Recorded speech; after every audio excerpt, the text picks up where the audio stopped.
This recipe is for our rice pudding, and this is a pretty classic rice pudding. We're gonna start with our 4 cups of milk.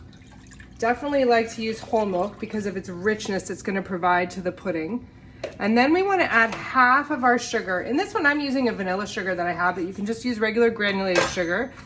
Going to add cinnamon stick or sticks, I like to, and then a slice of an orange, peel and everything. It's really great. So what we want to do is we want to bring that just to a boil in order to dissolve the sugar. You can stir it around a little bit if you like. And what's really important about this recipe is the size of your pot and the surface area that you're allowing for it. If you're using a pot that's too wide, it's going to evaporate too much of the milk too quickly before the rice gets cooked. And if you use a pot that is too narrow and too tall, it's going to retain more of that milk, and then you'll have a runnier rice pudding. So it's completely up to you whether you like a thicker rice pudding or a little bit looser rice pudding, but this is pretty much the right size pot to use. It's about a 3-quart size sauce pot. So I'm gonna let this heat up, and then we'll get ready to do the rest of the recipe.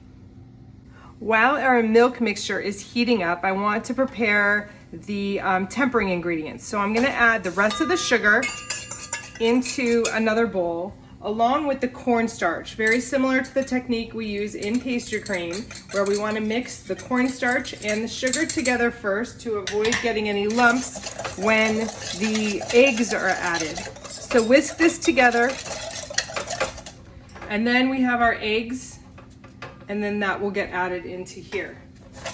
So this should become more of a paste, and we can just set that aside for later. Towards the end, after the rice has been cooked, this will be our main thickening agent for our rice pudding.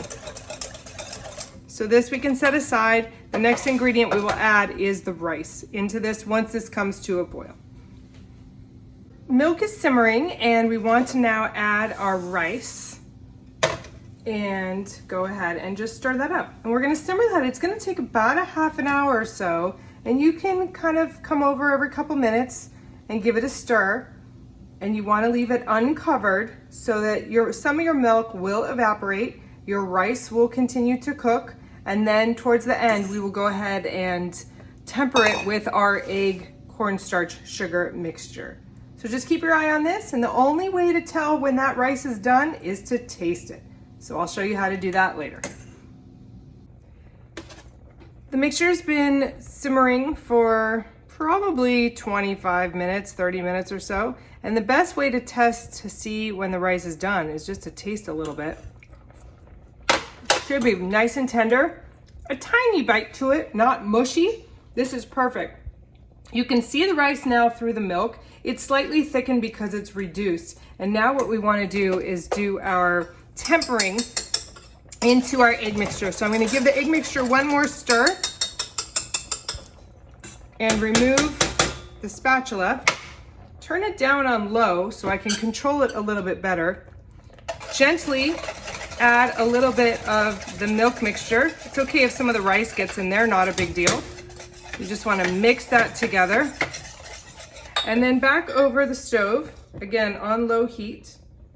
We want to now whisk this into the rice mixture. This will literally take about a minute. We do not want to overcook this because again, we will get scrambled eggs. What we're looking for is it just to thicken up into a custard-like consistency. And then we'll remove this, and you can place it into any little glass ramekin, plastic cups, any large dish that you'd like to serve for later on. That is all I'm looking for. If I cook it too long, it will start to scramble. So we just want to tighten it up, and our rice pudding is finished. I'm just going to go ahead and spoon my rice pudding into my little ramekins here for serving later on, and dust it with a little bit of cinnamon on top, and that is my rice pudding. If you want, you can also use different milk with this. So you could substitute coconut milk if you wanted to. You could also use a jasmine or basmati rice to get that kind of different flavor profile to the rice pudding. And feel free to add any other spices or things like I used for the cinnamon stick and the orange. Whatever it is to your liking, and this is as simple as it gets.